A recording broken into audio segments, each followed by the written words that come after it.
पूरा अच्छा। Good morning students, जैसे कि हम लोग का लाइट चैप्टर खत्म हो गया है, अब उसका क्वेश्चन आंसर हम लोग देख लेते हैं। पहले इसमें तो ऑब्जेक्टिव है, वो सब आप लोग घर से करिएगा, ठीक है। वो खोज कर मतलब कि खोज लेंगे तो मिल जाएगा। थोड़ा जो मतलब कि क्वेश्चन आंसर टाइप का था शॉर्ट वेरी शॉर्ट, उसे मैं अपने तरफ से सोचा क्लियर कर दूं, ठीक है। तो ऑब्जेक्टिव आप कर लेंगे, घर से कर लेंगे, खोज लेंगे, ज्यादा दिक्कत नहीं होगा। वेरी शॉर्ट आंसर में पहला क्वेश्चन है what do you understand by rectilinear propagation of light. इसका आंसर होगा light travels in a straight line, this straight line propagation of light is known as rectilinear propagation of light. Okay. Question number 2 है what is spherical mirror? Spherical mirror क्या होता है? A spherical mirror is a part of sphere which one side has reflecting surface. ठीक है, यानी कि गोलीय दर्पण किसी गोले का भाग होता है जिसका एक सतह परावर्तक हो। क्वेश्चन 3 है what is lateral inversion? यानी पार्श्विक प्रतिलिपि क्या होता है? तो इसका आंसर होगा to obtain an image opposite side of a mirror और लेंस और any transparent material is called lateral inversion, इसका लैटरल इन्वर्जन। क्वेश्चन 4 है what is angle of incidence, यानी कि आपतन कोण क्या है? इसका आंसर होगा the angle between the normal and incident ray is called angle of incidence. The angle between the normal and incident ray is called the angle of incidence। यानी कि अगर बीच में जो हम लोग नॉर्मल रे जो निर्धारित करते हैं, इधर हो गई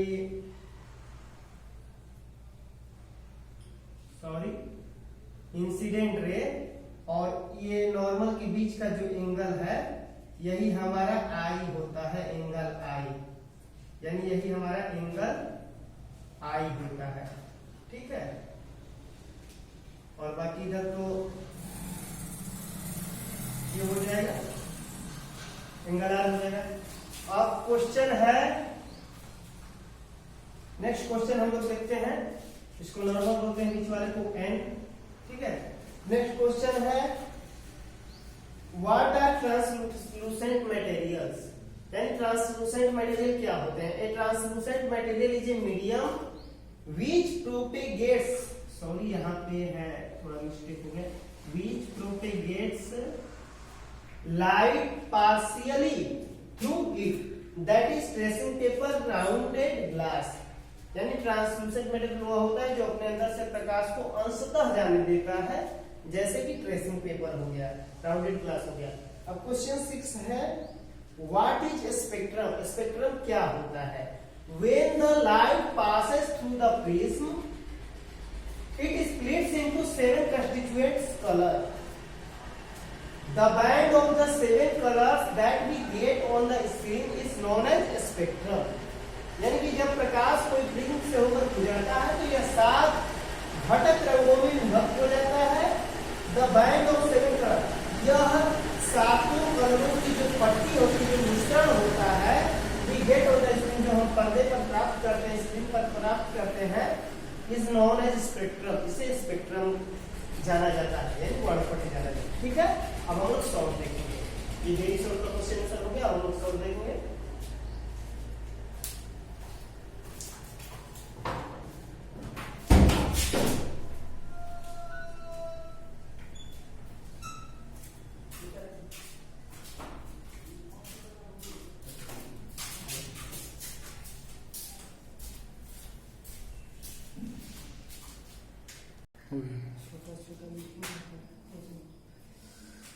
अब हम लोग शॉर्ट टाइप क्वेश्चन देखते हैं।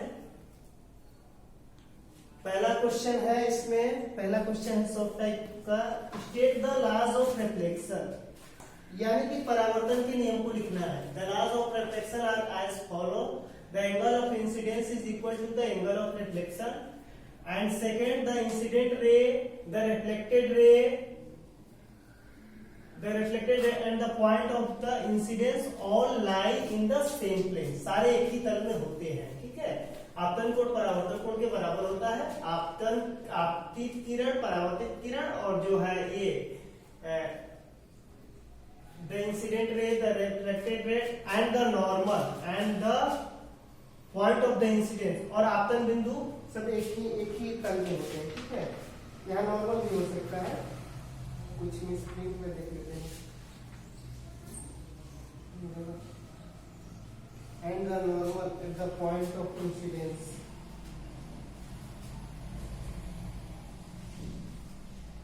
एंड द नॉर्मल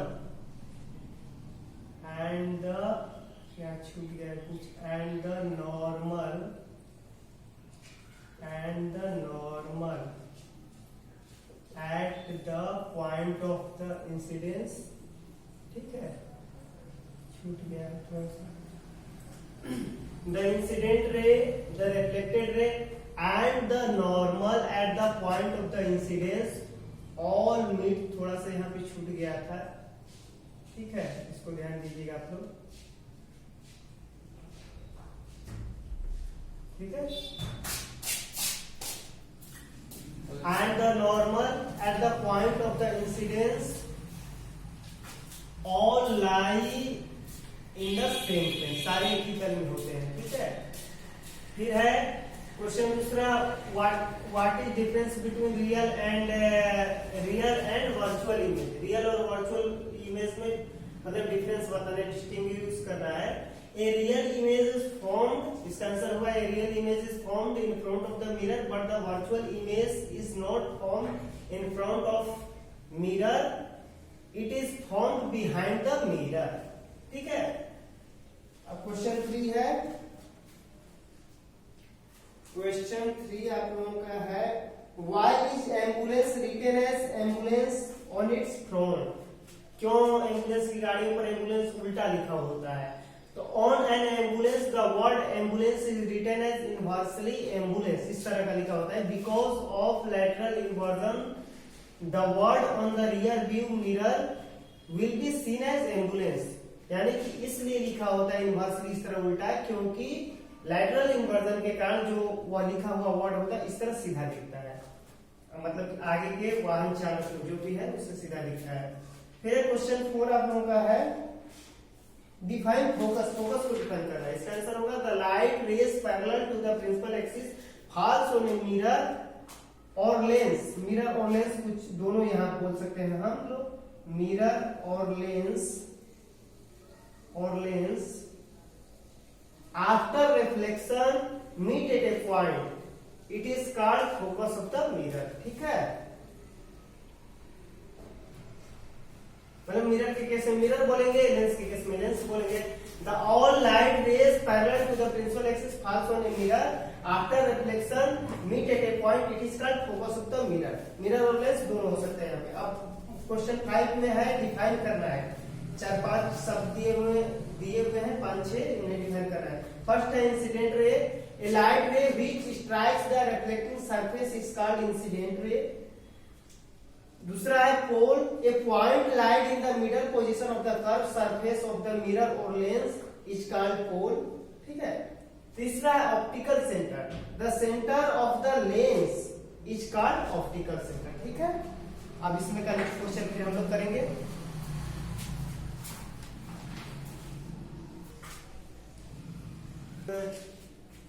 इसमें नेक्स्ट क्वेश्चन देखते हैं हम लोग, क्वेश्चन 5 का नेक्स्ट है डिफाइन करने वाला है, जिसमें कि 3 का तो हम लोग आगे लिख चुके हैं। फोर्थ है angle of reflection, the angle between the normal and reflected ray is called the angle of reflection.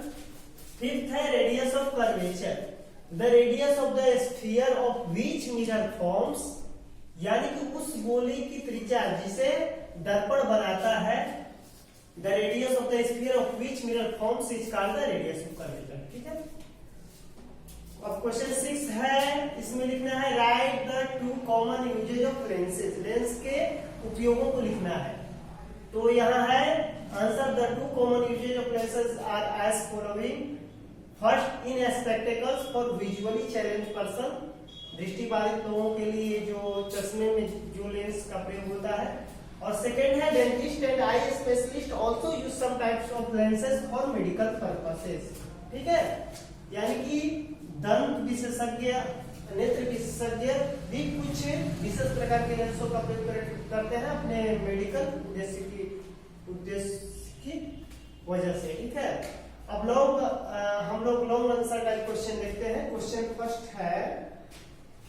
First है हम लोगों का रेक्टिलिनियर प्रोपेगेशन को समझाना है। ठीक है, डिटेल में prove the rectilinear propagation of light, इसे प्रूव करना है। तो हम लोग को जो एक्टिविटी 1 दिया है इसे हम लोग कर सकते हैं। एक्टिविटी 1 पेज 139 में है, लेकिन बट वहां पे हम लोग को जहां यू लिखा है वहां हम लोग इस बुक में लिखा है कि यू विल बी एबल, यहाँ लिखा है एक line you will be able to see, ऐसे करके एक लाइन दिया है। तो यहाँ पे हम लोग यू की जगह हम लोग वी लिखेंगे। ठीक है, we will be able to see. ये एक्टिविटी 1 कर सकते हैं हम लोग, या एक्टिविटी 2 लिख सकते हैं, कोई एक लिख सकते हैं हम लोग। एक्टिविटी 1 और एक्टिविटी 2, जिसको जो लगेगा, मतलब कि जिसको जो लिखना आसान लगेगा लिख लेगा अपना। ठीक है, एक्टिविटी 1 और 2, एक्टिविटी 1 और 2 लिखा जा सकता है रेक्टिलिनियर प्रोपेगेशन ऑफ लाइट का। क्वेश्चन 2 है इसमें आप लोगों का। क्वेश्चन 2 है right short notes on reflection of light. Reflection of light के बारे में शॉर्ट नोट्स लिखना है। ये भी आप लोगों का पेज 140 में है। यहाँ पेज 140 में यहाँ पे दिया है रिफ्लेक्शन ऑफ लाइट। इसके पहले मैं बता दूं कि जो फर्स्ट क्वेश्चन था रेक्टिलिनियर प्रोपेगेशन ऑफ लाइट, यहाँ पे है आप लोगों का एक्टिविटी 1 है। यहाँ पे हम लोगों को यू विल बी एबल की जगह, यहाँ यू की जगह वी हम लोग को लिखना है। ठीक है, ये एक्टिविटी 1 और एक्टिविटी 2। अब है हम लोग क्वेश्चन दिया है question 2 reflection of light. Reflection of light में हम लोग यहाँ पे हम लोग का दिया है रिफ्लेक्शन ऑफ लाइट। इसे पूरा लॉन्ग आंसर टाइप क्वेश्चन है, इसलिए इसको पूरा लिखना पड़ेगा हम लोग यहाँ पे, और इसका एक फिगर भी हम लोग बना सकते हैं। ठीक है, एक फिगर भी दोनों में से कोई एक ऊपर या नीचे, कोई रेगुलर या इरेगुलर में से कोई एक बना देंगे हम लोग। तो रिफ्लेक्शन ऑफ लाइट पेज 140 में है। ठीक है, इसी को लिख देना है और इसमें से ऊपर या नीचे में से कोई एक रेगुलर या इरेगुलर का फिगर हम लोग को बना देना है। अब क्वेश्चन 3 है the usages of mirror. Mirror के उपयोगों के बारे में लिखना है। तो यहाँ पे हम लोग का आंसर है the usages of convex mirror and concave mirror are as following. दोनों मिरर का इस प्रकार उपयोग है। First, a concave mirror is used to collect heat radiation in solar devices. Concave mirror का सोलर डिवाइसों में हीट रेडिएशन को कलेक्ट करने में, एकत्र करने में उपयोग होता है। Second, A concave mirror is used in torches, headlights, in flood lights, in saving mirror, in dentist mirror. Concave mirror का उपयोग टॉर्चेज में होता है, हेडलाइट्स में होता है, फ्लड लाइट्स में होता है, सेविंग मिरर में होता है, डेंटिस्ट मिरर में होता है। और थर्ड लाइन कन्वेक्स मिरर के बारे में है। Convex mirror is used as a rear view in automobiles. It is used as a reflector in street lamps. ठीक है, इट इज ऑल्सो यूज, यहाँ पे कर सकते हैं इट इज ऑल्सो यूज्ड, इसका सेकेंड है convex mirror rear view in automobiles. It is also used as a reflector in street lamps. ठीक है, अब हम लोग एक और क्वेश्चन है, इसको भी देखेंगे। दिख रहा है ना सर, क्वेश्चन दिख रहा है ना। द लाइट, हम लोग का लास्ट क्वेश्चन है, इसको हम लोग को दिखाना है कि लाइट कैसे, मतलब कि लाइट का डायवर्जन कैसे होता है। लाइट के डायवर्जन को हम लोग समझाना है डिटेल में। ठीक है, एक एग्जांपल के साथ लाइट के डायवर्जन को समझाना है। क्वेश्चन यह है define the end explain the diversion of light with an example. तो हम लोग यहाँ देखते हैं डायवर्सन ऑफ लाइट को समझते हैं एग्जांपल के मदद से। एक एग्जांपल के through, the light travels in a straight line when it travels from one medium to another it deviates from its original path. This is known as diversion of light. यानी कहने का मतलब है कि प्रकाश सीधी रेखा में गमन करता है, जब एक माध्यम से दूसरे माध्यम में जाता है तो अपने राह से थोड़ा विचलित हो जाता है। The light travels in a straight line when it travels from one medium to another it deviates from its original path.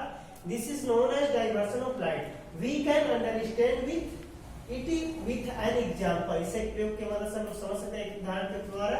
If we look on an object that is both in and out of water, looks bent at the point where it enters the water. Obviously, the spoon is not bent. This is due to the reflection of light from spoon is, as it passes from more dense medium that is water to the less dense medium that is air. कहने का मतलब है, यहाँ तक मैं समझा। इसको उदाहरण को देखते हैं। यदि हम लोग इस एग्जाम्पल के तौर पर ऐसे समझते हैं कि किसी वैसे वस्तु को लेते हैं जो पानी के अंदर भी हो और उसका कुछ भाग पानी के ऊपर भी हो, तो जहां से वो प्रवेश करती है पानी में, हमें वो मुड़ी हुई मालूम पड़ती है। Where it enters the water, जहां से प्रवेश करती है मुड़ी हुई मालूम पड़ती है। ऑब्वियसली ऐसा इस स्पष्टता वस्तु मुड़ी हुई नहीं होती, जैसा कि चम्मच को ही हम लोग ले रहे हैं तो चम्मच मुड़ा हुआ नहीं होता। This is due to the reflection of light, ऐसा रिफ्लेक्शन ऑफ लाइट की वजह से होता है जब, क्योंकि जो लाइट है जो वाटर पे पड़ता है वो वाटर से मोर डेंस मीडियम से अब रिफ्लेक्ट होकर हवा में फिर रिटर्निंग होता है। जैसे कि मतलब कि हवा से पानी में जाता है प्रकाश, तो फिर पानी से रिफ्लेक्ट हो जाता है, चम्मच पे पड़ता है तो उससे रिफ्लेक्ट हो जाता है। तो अब वह मोर डेंस मीडियम यानी वाटर से फिर हवा में आया, जिसकी वजह से चम्मच में मुड़ा हुआ दिखता है, वो रिफ्लेक्शन ऑफ लाइट की वजह से। ठीक है, तो इस तरह आप लोगों का ये चैप्टर कंप्लीट हो। थैंक्स।